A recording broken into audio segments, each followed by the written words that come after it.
भारत का संविधान विश्व का सबसे बड़ा और महान संविधान माना जाता है। तो क्या भारतीय संविधान के अंतर्गत किसी अपराधी या अभियुक्त को भी मौलिक अधिकार प्रदान किया गया है? क्या भारतीय संविधान के तहत किसी अपराधी या अभियुक्त को भी संरक्षण प्रदान किया गया है?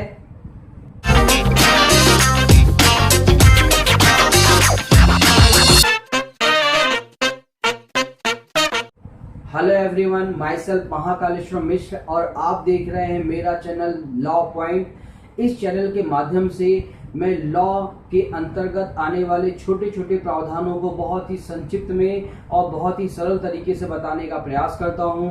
तो आज हम देखेंगे क्या भारतीय संविधान में कुछ ऐसे प्रावधान किए गए हैं जिसके माध्यम से अभियुक्त को भी संरक्षण प्रदान किया गया है, यानी कि एक्यूज को भी प्रोटेक्शन प्रोवाइड किया गया है। तो भारतीय संविधान के भाग 3 में 6 प्रकार के मौलिक अधिकार बताए गए हैं, जिसके अंतर्गत आने वाला एक प्रमुख मौलिक अधिकार है स्वतंत्रता का अधिकार, राइट टू फ्रीडम। और स्वतंत्रता का जो अधिकार है, ये स्वतंत्रता ही जीवन है, द फ्रीडम इज लाइफ जैसे महान सूत्र वाक्य पर आधारित है। और यह एक ऐसा अधिकार है जो केवल भारत के नागरिकों को नहीं, भारत में रहने वाले व्यक्तियों को ही नहीं, बल्कि भारत के अंतर्गत किसी भी अपराध के अंतर्गत सजा पा रहे किसी अपराधी को या किसी अभियुक्त को भी ये प्रदान किया गया है। तो आर्टिकल 20 किसी भी अभियुक्त को या किसी भी अपराधी को 3 प्रकार के संरक्षण प्रदान करता है। पहला हम देखेंगे आर्टिकल 21 में बताया गया है कार्योत्तर विधियों से संरक्षण, protection from x post facto law. दूसरा हम यहाँ पर देखेंगे दोहरे दंड से संरक्षण, प्रोटेक्शन फ्रॉम डबल जियोपार्टी। और तीसरा यहाँ पर संरक्षण बताया गया है आत्म अभिशंसन के विरुद्ध संरक्षण, प्रोटेक्शन फ्रॉम सेल्फ इंक्रिमिनेशन। तो ये 3 प्रकार के प्रमुख संरक्षण अनुच्छेद 20 के माध्यम से प्रदान किए गए हैं। थोड़ा सा इनको विस्तार से देखने का प्रयास करते हैं। तो पहला जो संरक्षण है कार्योत्तर विधियों से संरक्षण, protection from x post facto law, इसको आप 2 पार्ट में डिवाइड कर सकते हैं। पहला पार्ट ये कहता है कि व्यक्ति को केवल लागू विधि के उल्लंघन के लिए दंडित किया जाएगा। The person will be punished only for violation of applicable law. इस नियम को एक बहुत ही अच्छे केस फरीद वर्सेस नीलांबरन के माध्यम से समझा जा सकता है। इस केस में यह बताया गया है कि पहले पंचायत कर देना अपराध नहीं था, लेकिन बाद में उसको अपराध के रूप में घोषित कर दिया गया। तो यदि किसी व्यक्ति ने उसको अपराध के रूप में घोषित किए जाने के पहले यदि पंचायत कर नहीं दिया है तो उनके ऊपर यह अधिनियम लागू नहीं होगा। उदाहरण से समझिए कि मान लीजिए कि 1965 के पहले पंचायत कर देना अपराध नहीं था और 1965 के बाद पंचायत कर देना अपराध माना गया। तो यदि किसी व्यक्ति ने 1965 के पहले यानी कि 1963 में, 1964 में पंचायत कर नहीं दिया है तो उनको बाध्य नहीं किया जा सकता है पंचायत कर देने से। लेकिन 1965 में जब यह अधिनियम लागू हो गया, उसके बाद यदि किसी ने पंचायत कर नहीं दिया है तो उसको बाध्य कर सकते हैं पंचायत कर देने के लिए। तो ये पहला नियम कहता है। तो आर्टिकल 21 का दूसरा नियम यह कहता है कि व्यक्ति उससे अधिक दंड का पात्र नहीं होगा जो अपराध करते समय प्रवर्त विधि के तहत दिया जा सकता है। The person was not given greater penalty which could have been given by law while doing crime और ऑफेंस। यानी कि इसको भी एक बहुत अच्छा केस है Kedarnath versus state of West Bengal, Paschim Bengal राज्य, 1953 सुप्रीम कोर्ट का ये केस है। इसके माध्यम से समझा जा सकता है एक व्यक्ति ने एक अपराध किया और वह अपराध उसने 1947 में किया। तो मान लीजिए कि उसमें जो उस अपराध के लिए जुर्माना 1000 रुपए का था। विचारण के दौरान सरकार के द्वारा जुर्माना बढ़ा करके 5000 कर दिया गया और उस अभियुक्त के ऊपर 5000 का जुर्माना अभियोजित किया गया, इम्पोज किया गया। तो उस व्यक्ति ने इस निर्णय के विरुद्ध सुप्रीम कोर्ट में चैलेंज किया। तो माननीय सुप्रीम कोर्ट ने यहाँ पर यह निर्णय दिया कि जब उस अभियुक्त ने अपराध किया उस समय उस अपराध के लिए जुर्माने की जो राशि थी, मैं उदाहरण के तौर पर ही बता रहा हूँ, 1000 रुपए थी, लेकिन बाद में उसको बढ़ा करके 5000 कर दिया गया। तो यहाँ पर अभियुक्त केवल 1000 जुर्माना देने के लिए दायी है, यानी रिस्पॉन्सिबल है। उससे ज्यादा जुर्माना देने के लिए अभियुक्त यहाँ पर रिस्पॉन्सिबल नहीं है।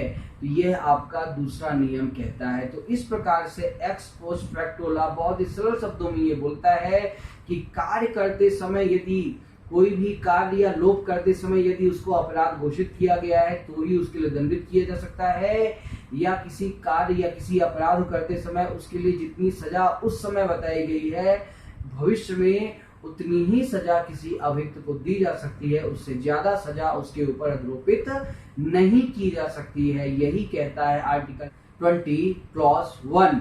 अब हम बातचीत करेंगे आर्टिकल 20 क्लॉज 2 की, जो दोहरे दंड से संरक्षण के संबंध में प्रावधान करता है। The protection of double jeopardy बहुत ही अच्छा सिद्धांत है, संरक्षण है।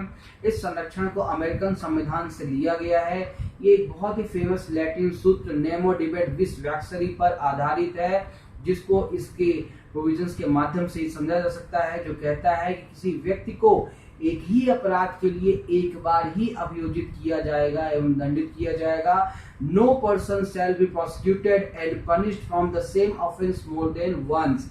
यानी कि यदि किसी व्यक्ति ने कोई अपराध किया है तो उस अपराध के लिए उसका एक ही बार अभियोजन होगा, विचारण होगा और उसको एक ही बार दोषित या दोष मुक्त किया जाएगा, लेकिन बार बार उसी अपराध के लिए उसका अभियोजन विचारण नहीं होगा। 20 के लिए यहाँ पर 3 प्रकार के प्रमुख आवश्यक तत्व हैं। पहला है कि व्यक्ति जिसके विरुद्ध कार्यवाही की जा रही है वह अभियुक्त हो।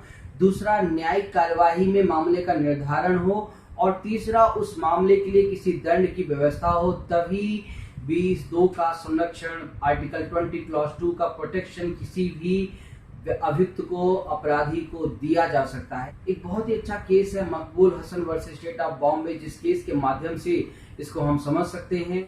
इसके फैक्ट ऐसे थे कि एक व्यक्ति के द्वारा गलत तरीके से अर्थात स्मगलिंग के द्वारा सोना भारत में लाया गया, तो कस्टम अधिकारियों ने उसके सोना को जब्त कर लिया और बाद में फॉरेन एक्सचेंज रेगुलेशन एक्ट के तहत उस पर विचारण दायर किया गया। तो इसने बचाव लिया, यह एक आर्टिकल 20(2) का उसने संरक्षण का, प्रोटेक्शन का बचाव लिया और ये कहा कि चूंकि कस्टम अधिकारियों के द्वारा जो सोना जब्त किया गया है वहीं पर आपकी कार्रवाई खत्म हो जाती है, तो आप मेरे खिलाफ जो विचारण कर रहे हो ये the protection from double jeopardy का वायलेशन है। तो माननीय सुप्रीम कोर्ट ने यहाँ पर साफ साफ कहा कि जो कस्टम अधिकारियों के द्वारा कार्यवाही की गई थी वो प्रशासनिक एडमिनिस्ट्रेटिव प्रोसीडिंग थी और जो न्यायालय के द्वारा कार्यवाही की जा रही है वो न्यायिक कार्यवाही थी, इसलिए आपको यहाँ पर प्रोटेक्शन फ्रॉम डबल जियोपार्डी का बेनिफिट नहीं मिलेगा। इसके बाद हम चलते हैं तीसरे प्रमुख संरक्षण पर, जो कहता है आत्म अभिशंसन के विरुद्ध संरक्षण, प्रोटेक्शन फ्रॉम सेल्फ इनक्रिमिनेशन। तो आर्टिकल 20(3) के अनुसार किसी अपराध के अभियुक्त व्यक्ति को स्वयं अपने विरुद्ध साक्षी होने के लिए बाध्य नहीं किया जा सकता है। No person accused of any offence shall be compelled to be witness against himself. यानी किसी को आप बाध्य नहीं कर सकते हो कि जाइए आप किसी ऐसे साक्ष्य को लेकर के आइए जिसके आधार पर यह सिद्ध हो सके कि आपने यह अपराध किया। यहाँ पे 2 बहुत अच्छे केस है। MP Sharma versus Satish Chandra 1954 supreme court का केस है, जिसमें माननीय सुप्रीम कोर्ट ने कहा था कि एक जो अरेस्टेड पर्सन है, गिरफ्तार व्यक्ति है, उसको भी 20(3) का 20(3) का प्रोटेक्शन मिलेगा। दूसरा, नंदिनी सत्यपति वर्सेस PL धानी का बहुत ही ऐतिहासिक केस यहाँ पर पढ़ा जाता है।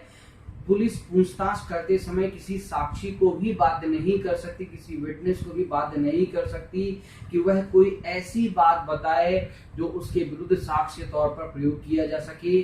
क्योंकि पुलिस के द्वारा पूछताछ CRPC की धारा 161 के तहत की जाती है, तो सेक्शन 161 को चैलेंज किया गया था इस केस के माध्यम से।